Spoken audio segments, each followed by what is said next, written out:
PhD news देखेंगे आप। मैं हूं आपके साथ आपका मेजबान रहीम अहमद खान। नजर डालेंगे पंजाब, हरियाणा और दिल्ली की तमाम बड़ी खबरों पर। आगाज हेडलाइंस के साथ करेंगे। सुर्खियों को पेश करने में ताउन किया है डॉक्टर ऑर्थो ऑयल के साथ साथ डॉक्टर ऑर्थो कैप्सूल्स साथ लेना ना भूलें।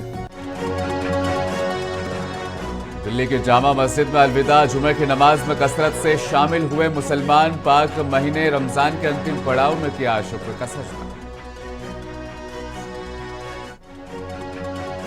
मोहाली में प्रोग्रेसिव पंजाब इन्वेस्टर समिट 2026 का हुआ आगाज। सीएम मान के साथ अरविंद केजरीवाल भी रहे मौजूद।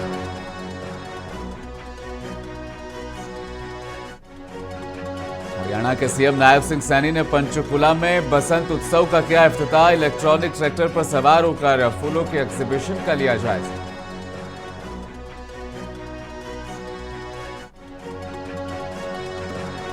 पानीपत के सिमालेखा में आरएसएस की बहुत बड़ी बैठक। आरएसएस प्रमुख मोहन भागवत भी हुए शामिल। 13 से 15 मार्च तक चलेगा मंथन।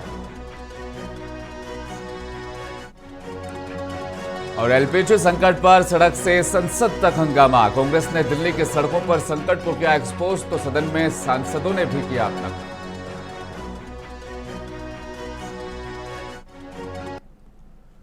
माह मुकद्दस पाक महीना रमजान अपने अंतिम पड़ाव पर है और आज 13 मार्च 2026 को 23वां रोजा होने के साथ ही आखिरी जुमा यानी जुमातुल विदा भी है। आज रोजेदार मस्जिदों में अलविदा जुमा की खास नमाज अदा करने पहुंचे। जामा मस्जिद दिल्ली की तस्वीरें आपको दिखाते हैं, जहां अलविदा जुमे की नमाज पुरसुकून अंदाज में अदा की गई।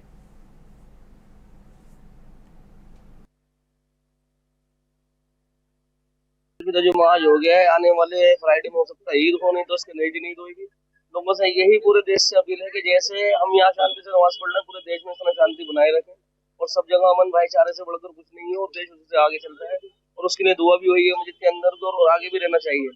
और यहाँ प्रशासन का बड़ा अच्छा साथ रहा, जो हमेशा रहता भी है और आने वाले टाइम में भी उम्मीद करते हैं ऐसे ही रहेगा। बहुत अच्छे से अलविदा जुमा हुआ। बहुत ज्यादा प्रशासन ने बहुत ही ख्याल रखा पब्लिक का। बहुत अच्छी हो सकता है अगले जुमे में ईद हो जाए, इसीलिए जो है बहुत प्रशासन ने बहुत खामोशी से और अच्छे से नमाज का अदा कराई। आखिरी अलविदा रमजान है और अलविदा जुमा है, तो बहुत खुशी हुई है। हम मलेरकोटला से आए हुए हैं और यहाँ सुकून बहुत मिला है। नमाज पढ़ी जुमे की, माशाल्लाह। अल्लाह पाक सबको यहाँ पे नमाज पढ़ने की तौफीक दे। माशाल्लाह इधर है, हम भी बहुत दूर से पंजाब से मलेरकोटला से हैं यहाँ जुमा पढ़ने के लिए अकेला, तो जुमे के लिए आए हैं यहाँ से। पंजाब बहुत दूर है यहाँ से, इस जुमे के लिए यहाँ है जुमा पढ़ने के लिए। ये तो मैंने रमजान के मौसम में रमजान।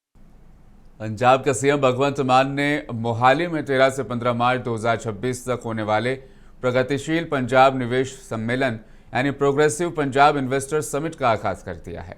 आज इस मौके पर उनके साथ आम आदमी पार्टी के नेशनल कन्वीनर अरविंद केजरीवाल भी मौजूद रहे। ये समिट पंजाब में औद्योगिक विकास को नई ऊंचाइयों पर ले जाएगा। पंजाब मीन्स बिजनेस थीम पर आधारित इस आयोजन से 1.5 लाख करोड़ रुपए के निवेश प्रस्ताव मिले हैं, जिसमें 5 लाख से ज्यादा नौकरियां पंजाब में आएगी। इस मौके पर सीएम भगवंत मान ने कहा, पंजाब की धरती पर देश दुनिया से पहुंचने वाले उद्योगपतियों और इन्वेस्टर्स का वेलकम मैं करता हूं। ये समिट केवल एक औद्योगिक कार्यक्रम नहीं, बल्कि पंजाब की इकोनॉमी, रोजगार और निवेश के एक नए युग की शुरुआत है।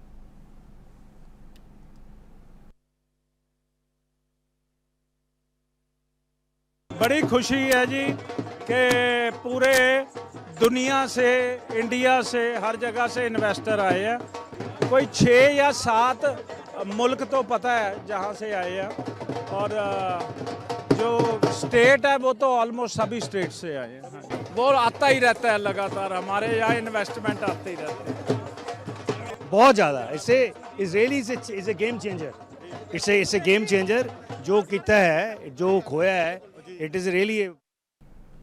हरियाणा के सीएम नायब सिंह सैनी पंचकुला में सेक्टर 5 में मौजूद यवनिका पार्क में 38वें बसंत उत्सव का उन्होंने शानदार इफ्तिताह किया।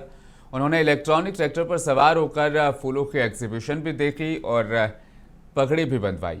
जो पंचकुला मेट्रोपॉलिटन डेवलपमेंट अथॉरिटी के द्वारा फूलों की जो एग्जीबिशन लगाई गई थी, उसका भी उन्होंने जायजा लिया।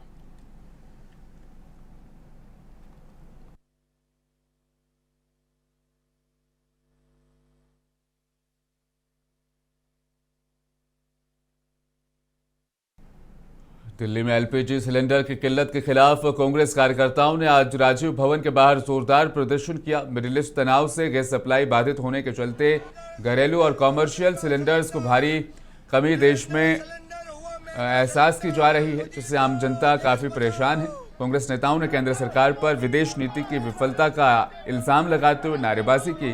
कार्यकर्ता हाथों में बैनर स्लोगन लिए सड़क जाम करने पर उतर आए। दिल्ली में पिछले एक हफ्ते से सिलेंडर बुकिंग कंफर्म नहीं हो पा रही है। छोटे व्यवसायी चूल्हों पर खाना बनाने पर मजबूर है। इस बीच कांग्रेस कार्यकर्ताओं को पुलिस ने डिटेन भी किया।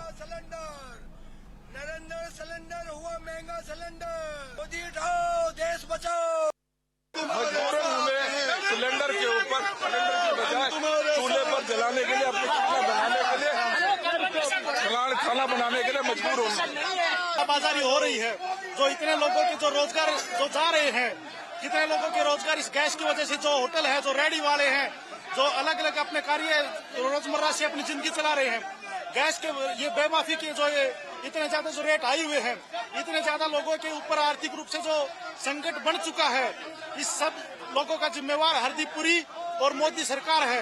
ये कालाबाजारी, ये बढ़े हुए दाम सरकार को वापस लेने चाहिए।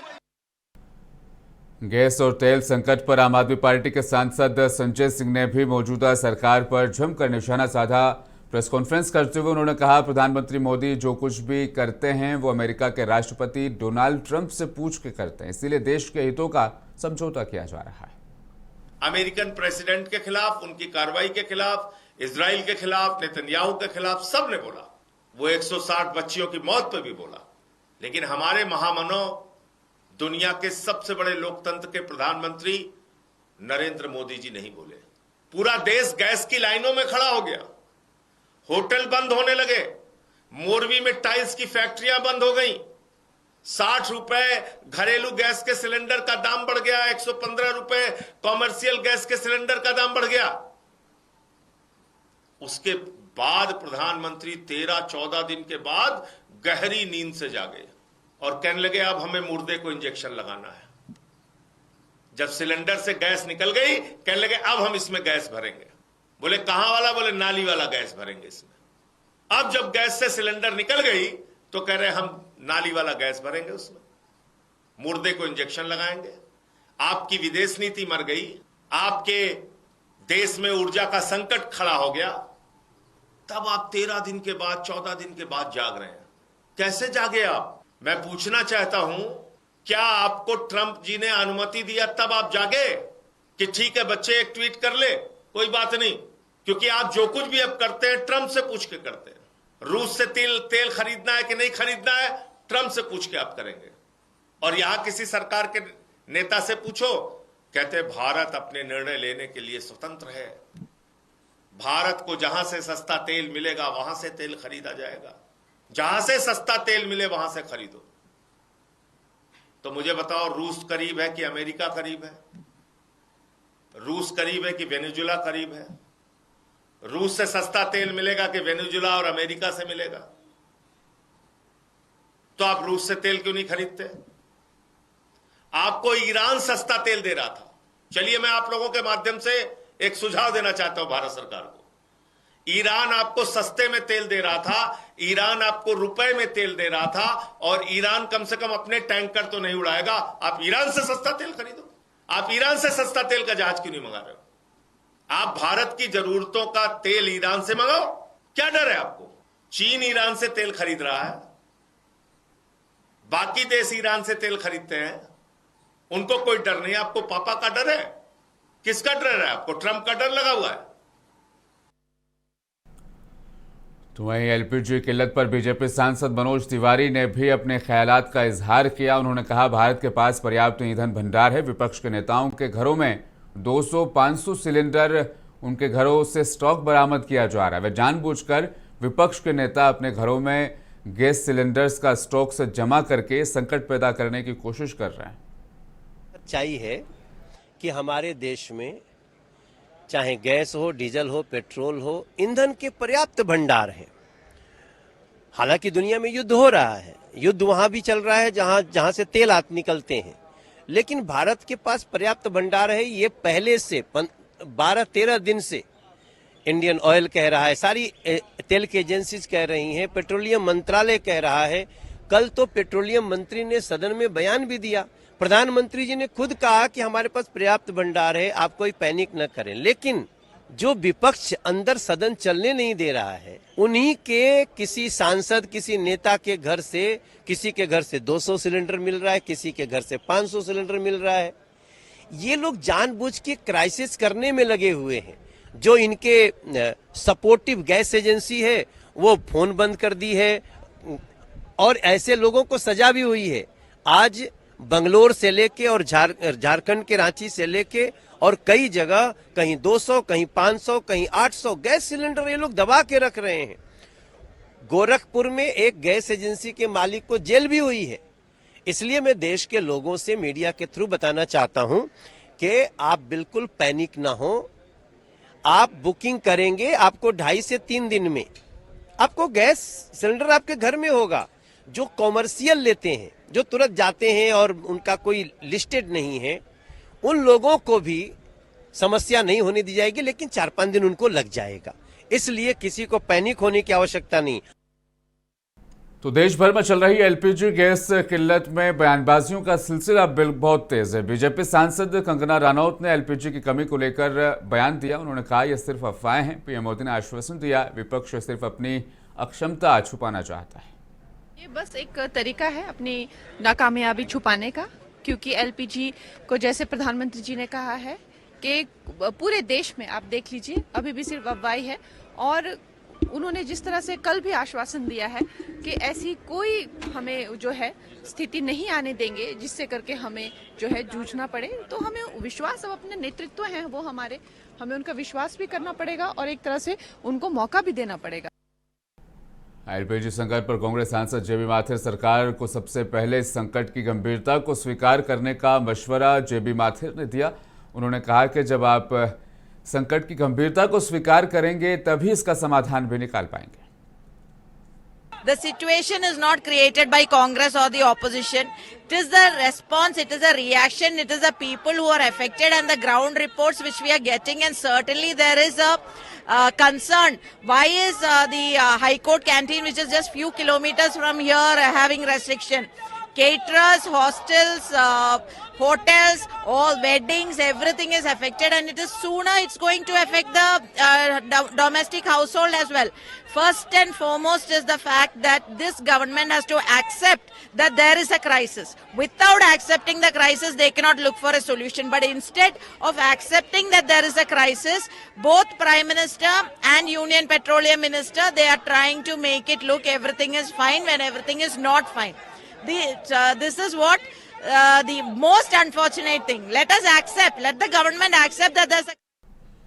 कांग्रेस सांसद अमरिंदर सिंह राजा वड़िंग ने कहा, राहुल गांधी को सदन में बोलने नहीं दिया जा रहा है, इसीलिए हम बाहर बैठे हैं। सरकार संसद को अपनी निजी संपत्ति समझती है। बीजेपी वालों को तकलीफ हो जाती है जब वो राहुल गांधी को देखते हैं। इसलिए तो 9-10 लोग तो हम बाहर बैठा दिए हैं। जब चुने हुए व्यक्तियों को बाहर बैठा रखा है, राहुल गांधी जी को तो बोलने नहीं दिया गया, इसीलिए तो हम बाहर बैठे। इतने दिन से बाहर है। इनको लगता है कि ये अपनी जागीर है। ना ये जागीर किसी की थी, ना ये पार्लियामेंट किसी की जागीर है, ना किसी के पास परमानेंट इसका कब्जा रहा है, ना रहना है। ये हम सब चुने हुए लोग आए हैं, हमें बोलने का मौका दें। पर निशिकांत दुबे जी और बीजेपी वालों के पेट में तकलीफ हो जाती है जब राहुल गांधी को देखते हैं। तुरंत उनको फूड पॉइजनिंग हो जाती है, लूज मोशन लग जाते हैं, तो फिर चीखे मारते हैं। हरियाणा के हांसी की नई अनाज मंडी में जननायक जनता पार्टी के राष्ट्रीय अध्यक्ष अजय चौटाला के जन्मदिवस पर रैली का आयोजन यहां पर किया गया, जिसमें प्रदेश स्तर के नेता पहुंचे। साथ ही पंजाब के अकाली नेता परमिंदर सिंह ढिंडसा, गायक फैसल पुरिया भी इस प्रोग्राम में शामिल हुए। तो वहीं कार्यक्रम में कई राष्ट्रीय स्तर के नेता भी शामिल हुए हैं। बताते चलें, रैली में पार्टी के राष्ट्रीय संगठन राजेंद्र लितानी ने मिशन 2029 यानी हरियाणा में आगामी चुनाव को लेकर जेजेपी की तैयारियों को यहां पर साझा कर दिया। साथ ही कहा कि अजय सिंह चौटाला को चुनावी आजादी मिल गई है, अब वे चुनाव लड़ सकते हैं।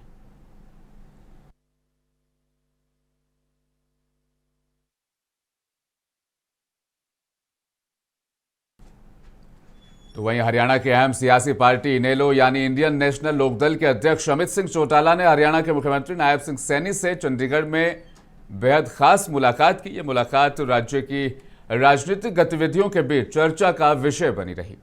हरियाणा की कानून व्यवस्था, किसानों के मुद्दे और नए मनरेगा कानून में पेश आ रही दुश्वारियों को लेकर बातचीत इनके बीच की गई है।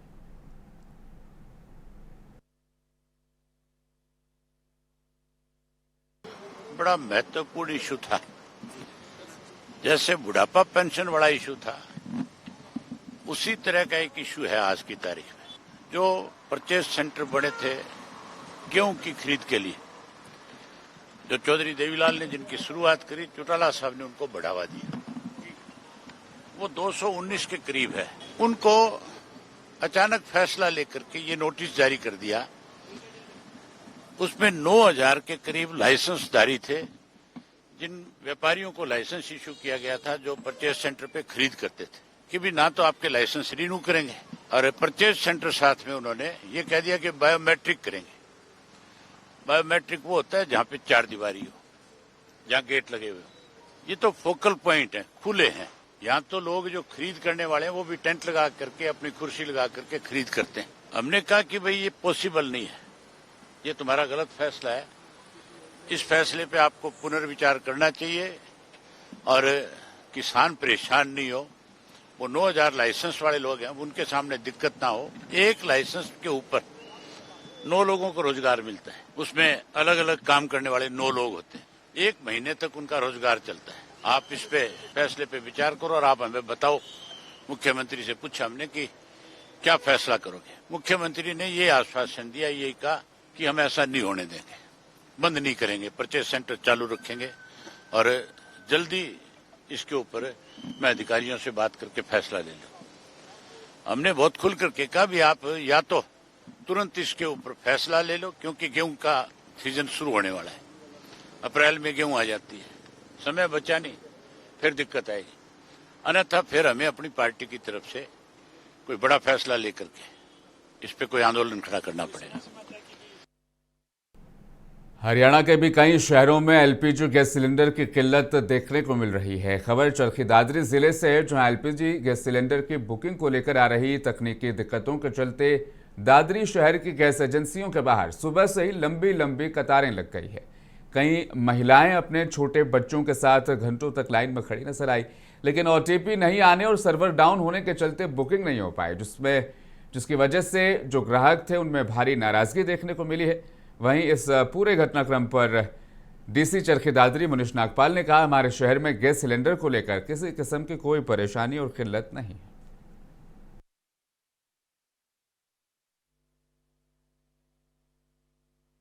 एलपीजी सिलेंडर को लेकर दादरी जिला में ऐसी कोई पैनिक वाली सिचुएशन नहीं है। यहाँ प्रचुर मात्रा में जो सिलेंडर उपलब्ध हैं, इसके बारे में मेरी जिला खाद्य एवं आपूर्ति नियंत्रण डीएफएससी उनसे बात हुई है।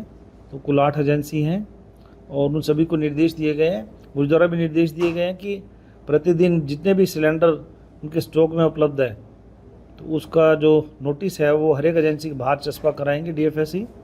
और जिन जिन व्यक्तियों को ये सिलेंडर डिस्ट्रीब्यूट किए गए हैं, बांटे गए हैं, उनका रिकॉर्ड मेंटेन करेंगे और शाम को भी कितने व्यक्तियों को ये दिया गया और कितने बकाया वो बाहर लगाएंगे।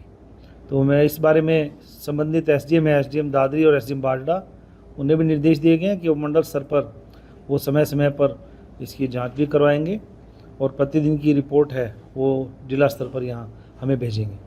कालाबाजारी ना हो इसीलिए डीएफएससी हैं, डीएफएससी ने आज भी उन सभी एजेंसियों की मीटिंग बुलाई हुई है। वो मंडल स्तर पर कंसर्न एसडीएम हैं, उन द्वारा भी इसकी मीटिंग जो बुलाएगी और प्रतिदिन का जो एक एक सिलेंडर का हमारे पास डिटेल होगी, ताकि कोई कालाबाजारी ना कर सके। कुल कितने सिलेंडर आए थे उसकी सूची होगी, किस किस व्यक्तियों को दिए गए हैं उसकी सूची होगी, शाम को रिकॉर्ड में कितने हमारे पास उपलब्ध हैं वो सूची होगी। आरएसएस के 100 साल मुकम्मल होने के मौके पर हरियाणा के समालखा के माधव सृष्टि से 13 से 15 मार्च तक अखिल भारतीय प्रतिनिधि सभा की बैठक को लेकर सर संचालक यानी आरएसएस के प्रमुख मोहन भागवत हरियाणा के समालखा पहुंच चुके हैं और 17 मार्च तक वे वहीं पर रहेंगे। आरएसएस कार्यकर्ता और पदाधिकारी भी इस महामंथन में आने अब शुरू हो चुके हैं। बैठक में 2025-26 के संघ के जो काम हुए हैं उन कामों को लेकर विचार विमर्श या मंथन किया जाएगा। तो वहीं आज मंच से मोहन भागवत ने कार्यकर्ताओं से इस महामंथन को सफल बनाने की अपील की है। शताब्दी वर्ष होने के कारण इसका महत्व भी बड़ा है, क्योंकि पूरा देश में संघ के स्वयंसेवक कार्यकर्ता इस शताब्दी वर्ष में अपना संगठनात्मक विस्तार और समाज संपर्क जागरण में लगे हैं। तो उसका पूरा वृत्त सुनने के लिए जो भी इस प्रतिनिधि सभा में भाग ले रहे हैं, ऐसा सभी अपने प्रतिनिधियों को मिलने वाला है। लगभग 1400 से अधिक प्रतिनिधि यहाँ एक्सपेक्टेड है, अपेक्षित है। उत्साह से सभी यहाँ आए हैं। सामान्यतः ऐसा अपना प्रतिनिधि सभा के प्रारंभिक सत्र में उद्घाटन के तुरंत बाद हम ऐसे महान भाव अपने साथ अपने बीच में जो नहीं है, देश के लिए, दुनिया के लिए अच्छे सोचे, अच्छे किए, ऐसे सभी महान भाव मातृशक्ति को हम स्मरण करते, श्रद्धांजलि समर्पित। लीप ईयर, जिन्हें पूरी दुनिया जाहिर तौर पर फॉलो करती है, लेकिन सभी मजहब और धर्मों के भी अलग अलग कैलेंडर होते हैं। सिख धर्म का भी नानक शाही कैलेंडर, जिसे नानक शाही संवत कहा जाता है, 558 का आगाज 14 मार्च यानी 1 चैत से हो रहा है। इस मौके पर सचखंड हरमंदिर साहिब, जिसे गोल्डन टेम्पल कहा जाता है, यहाँ पर धार्मिक कार्यक्रमों का आयोजन अब लगातार किया जा रहा है। श्री दरबार साहिब में अखंड पाठ का आरंभ शुरू हो चुका है, जिसका भोग 14 मार्च को सुबह 10 बजे लगाया जाएगा। गुरुद्वारा मंजी साहिब दीवान हॉल में गुरमत समागम और कीर्तन दरबार यहाँ पर सजाए जाएंगे। SGPC ने संगत से नानकशाही कैलेंडर के मुताबिक गुरु पर्व और बाकी तमाम त्योहार मनाने की अपील की है। इंग्लैंड से आई सौंदर्य प्रतियोगिता के विजेता ग्रेस रिचर्डसन ने आज गोल्डन टेम्पल में मत्था टेका। गुरु घर में नतमस्तक होकर पूरी दुनिया की खुशहाली और सरबत के लिए भले की अरदास उन्होंने की है।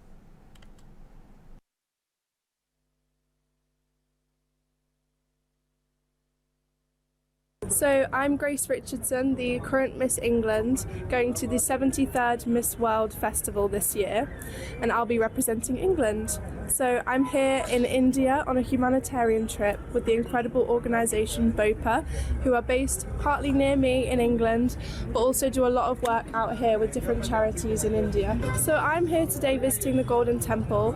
Back at home in Leicester in England, I have a lot of Sikh friends. There's a massive Sikh community in the city I live, so it's incredible to be able to experience part of their culture and their most holy place here in India. It's been an incredible day, and I'm sure I'll be back visiting again soon.